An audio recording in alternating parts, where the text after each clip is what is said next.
கிறிஸ்துவுக்குள் மிகவும் பிரியமானவர்களே, அன்பின் ஆண்டவரும் அருமை இரட்சகருமாகிய இயேசு கிறிஸ்துவின் நல்ல நாமத்தினாலே உங்கள் அனைவரையும் அன்போடு வாழ்த்துகிறேன்.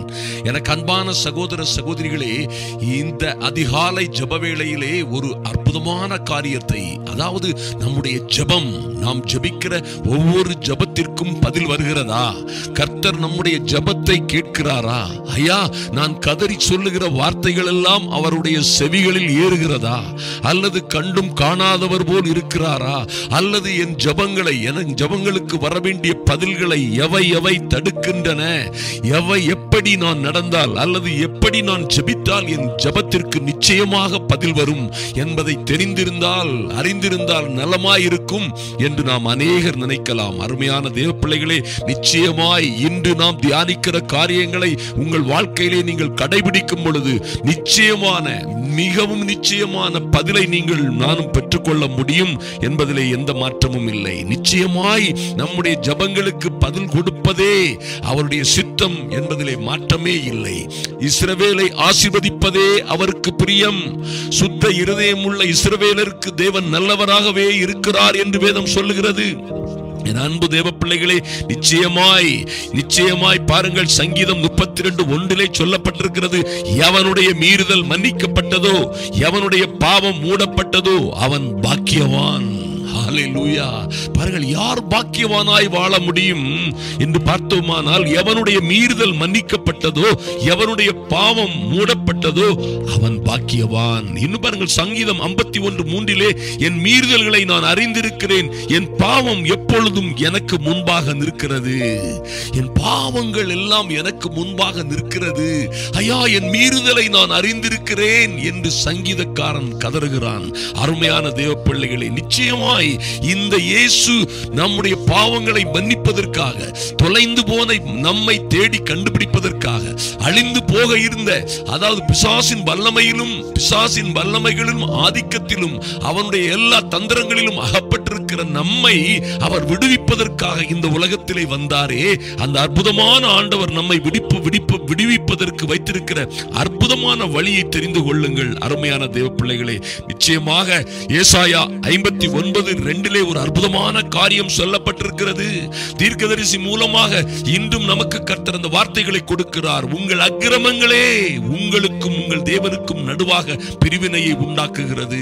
உங்கள் பாவங்களே, நம்முடைய பாவங்களே அவர் நமக்கு செவிகொடாதபடிக்கு அவருடைய முகத்தையே நமக்கு மறைக்கிறது என்று வேதம் சொல்லுகிறது. அன்பு தேவ பிள்ளைகளே, நிச்சயமாய் இதை தியானியுங்கள். நிச்சயமாய் நீங்கள் இதை தியானியுங்கள். மறுபடியும் இதை நீங்கள் நிச்சயமாய் இருந்து தியானித்து ஜெபியுங்கள். ஐயா, எனக்கு தேவன் செவி கொடுக்க முடியாதபடி, அல்லது அவருடைய முகம் எனக்கு மறைந்து போகாதபடி, நான் அவருடைய முகத்தை தரிசிக்க கூடாதபடிக்கு என்னை தடுப்பவைகள், என்னை மறைக்கிறவைகள் எவைகள் என்று பார்த்தீர்களே. ஆனால் நம்முடைய அக்கிரமங்களே அவருக்கும் நமக்கும், நம்முடைய தேவனுக்கும் நமக்கும் நடுவாக பிரிவினை உண்டாக்குகிறது.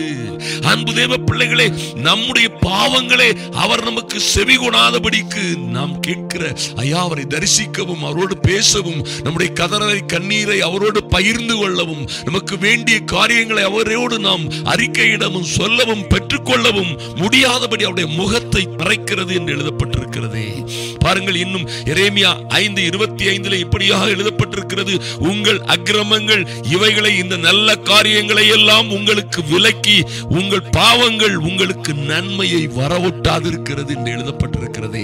என் அன்பு சகோதர சகோதரிகளே, ஒரு மனிதன் எவ்வளவு வேண்டுமானாலும் ஜெபிக்கலாம்.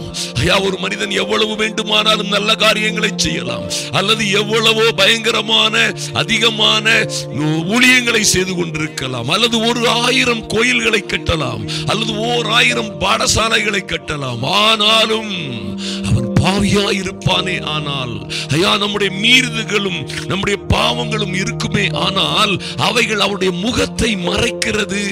அவருக்கும் நமக்கும் நடுவாக பிரிவினையை உண்டாக்குகிறது. மாத்திரமல்ல, அவர் நமக்கு செவி கொடாதபடிக்கு அவருடைய முகத்தை மறைக்கிறது. இந்த அக்கிரமங்களே பாருங்கள், வேதம் சொல்லுகிறது, அவர் நமக்கு, பாருங்க, அவன் செய்ய போகிற, செய்வேன் என்று சொன்ன அல்லது அருமையாய் நாம் நம்பி விசுவாசித்திருக்கிற காரியங்கள் நமக்கு நடக்காதபடி நமக்கு நன்மையை அவைகள் வரவொட்டாதிருக்கிறது என்று எழுதப்பட்டிருக்கிறது. அன்பு தேவ பிள்ளைகளை, நிச்சயமாய் இந்த காரியத்தை குறித்து தியானியுங்கள். நிச்சயமாய் இதை தியானித்து நாம் தியானிக்கிற இந்த நல்ல வேளையிலே நீங்களும் நானும் ஜெபிப்போம். நம்மிடம் இருக்கிற இந்த காரியங்கள் எல்லாம் நிச்சயமாய் மாற வேண்டும். நிச்சயமாய் இப்படியாக மாறும் பொழுது ஒரு மாற்றமும் மறுமலர்ச்சியும் நம்முடைய வாழ்க்கையிலே உண்டாகும். வேதத்திலே இப்படியாக சொல்லப்பட்டிருக்கிறது பாருங்கள். நீதிமொழிகள் 28:13 தன் பாவங்களை மறைக்கிறவன் வாழ்வடைய மாட்டான், அவைகளை அறிக்கை செய்து விட்டுவிடுகிறவனோ இரக்கம் பெறுவான். ஹல்லேலூயா. தன் பாவங்களை மறைக்கிறவன் வாழ்வடைய மாட்டான். நான் ஒன்னும் பாவி இல்ல, நான் ஒன்னும் தப்பு பண்ணல, நான் நல்லா தான் இருக்கிறேன், எனக்கு ஆண்டவரை தெரியும், இல்ல எனக்கு தான் ஏதோ இப்படி அநியாயம் நடக்குது, நான் நல்லா தான் இருக்கிறேன், கர்த்தர் எனக்கு செவி கொடுக்க மாட்டேங்கிறாரு, நான் ஒழுங்கா தான் இருக்கிறேன், எல்லாத்தையும் ஒழுங்கா தான் செய்யறேன், அல்லது கர்த்தர் தான் எனக்கு என்னுடைய ஜெபத்தை கேட்காதது போல் தெரிகிறது என்று சொல்லாதபடி நம்முடைய பாவங்கள், நம்முடைய மீறுதல்கள், நம்முடைய தவறுகளை நாம் நன்றாய் ஆராய்ந்து, அன்பு தேவ பிள்ளைகளே, நன்றாய் ஆராய்ந்து அவைகளை மறைக்காதபடி நாம் என்ன செய்வோம்? அறிக்கை செய்து விட்டு விடுவோம். அப்பொழுது இரக்கம் பெறுவோம். அப்பொழுது கர்த்தர் என்ன செய்வாரா? சங்கீதம் 103:12 சொல்லப்பட்டிருக்கிறபடி மேற்குக்கும் கிழக்குக்கும் எவ்வளவு தூரமோ, மைட்டி காட், அவ்வளவு தூரமாய் அவர் நம்முடைய பாவங்களை நம்மை விட்டு விலக்குவார். ஓ க்ளோரி! எத்தனை அற்புதமான காரியம் பாருங்கள். என்று இவைகள் எல்லாம் நம்மை விட்டு நீங்கி விட்டதோ, என்று இவைகளை எல்லாம் நாம் மறந்து மன்னிப்பையும் பெற்றுக்கொண்டோமோ, நிச்சயமாக நம்முடைய வாழ்க்கையிலே ஒரு புதிய அத்தியாயம் தொடங்கும். கர்த்தர் நிச்சயமாக அவருடைய கண்கள் அவருடைய பிள்ளைகளின் மேல் நோக்கமாய் இருக்கிறது என்று சொல்லப்பட்டபடியே அவருடைய நம்முடைய கர்த்தருடைய செவிகள் எல்லாம் நம்முடைய கூப்பிடுதலுக்கு திறந்தே இருக்கிறது. அருமையான தேவ பிள்ளைகளே, நீங்கள் அப்பொழுது முழங்கால் போட்டு ஜெபிப்பீர்கள். பரலோகம் உங்களுக்கு திறந்திருக்கும். ஐயா, பரலோகங்களுக்கு செவி சாய்த்து உங்கள் விண்ணப்பங்களை, கோரிக்கைகளை, உங்கள் கதறல்களை கேட்டு நிச்சயமாய் பதில் அனுப்பும் என்பதிலே மாற்றமே இல்லை. என் அன்பு சகோதர சகோதரிகளே, நிச்சயமாய் இந்த காரியத்தை தியானித்து என்ன பிரச்சனை நமக்குள்ளே இருக்கிறதோ, என்ன காரியங்களை நாம் விட்டுவிட வேண்டுமோ அவைகளை விட்டுவிட்டோமே ஆனால் நிச்சயமாய் உங்களுக்கும் உங்கள் பிள்ளைகளுக்கும் உங்கள் குடும்பங்களுக்கும் என்ன நன்மைகளை கர்த்தர் எழுதி தந்திருக்கிற அற்புதமான அதிசயமான நன்மைகள் எல்லாம் நம்முடைய வாழ்க்கையிலே நிச்சயமாய் பலிக்கும். ஒரு நாளும் அவைகள் என்ன செய்யாது? தாமதியாது. ஒரு நாளும் அவைகள் நிறைவேறாமல் போகாது. வானமும் பூமியும் அழிந்து போனாலும் அழிந்து போகும். அருமையான தேவ பிள்ளைகளே, இந்த பூமியும் வானமும் நிலைகுலைந்து போனாலும் நிலைகுலைந்து போகும். ஐயா, உலக போர் வந்தாலும் சரி, அல்லது எத்தனை விதமான அணுக்குண்டுகள் விழுந்தாலும் சரி, எத்தனை இந்த உலகத்தையே இருள் மூடி காரிருள் ஜனங்களை மறைத்துக் கொண்டாலும் சரி, நிச்சயமாய் அவர் சொன்ன நல்ல வார்த்தைகள் எல்லாம் உங்களுக்கும் உங்கள் பிள்ளைகளுக்கும் உங்கள் வாழ்க்கையிலும் நிறைவேறாமல் போகவே போகாது. நிச்சயமாய் உங்கள் வாழ்க்கையிலே புதிய எல்லைகளை கண்டுபிடிப்பீர்கள். ஆச்சரியமாய் அதிசயமாய் வழி நடத்தப்படுவீர்கள். வாழ்ந்து சிறந்திருப்பீர்கள். நாம் இப்பொழுது ஜெபிப்போம். எங்கள் அன்பின் பரலோக பிதாவே, நன்றியோடு நோக்கி பார்க்கிறோம் சுவாமி.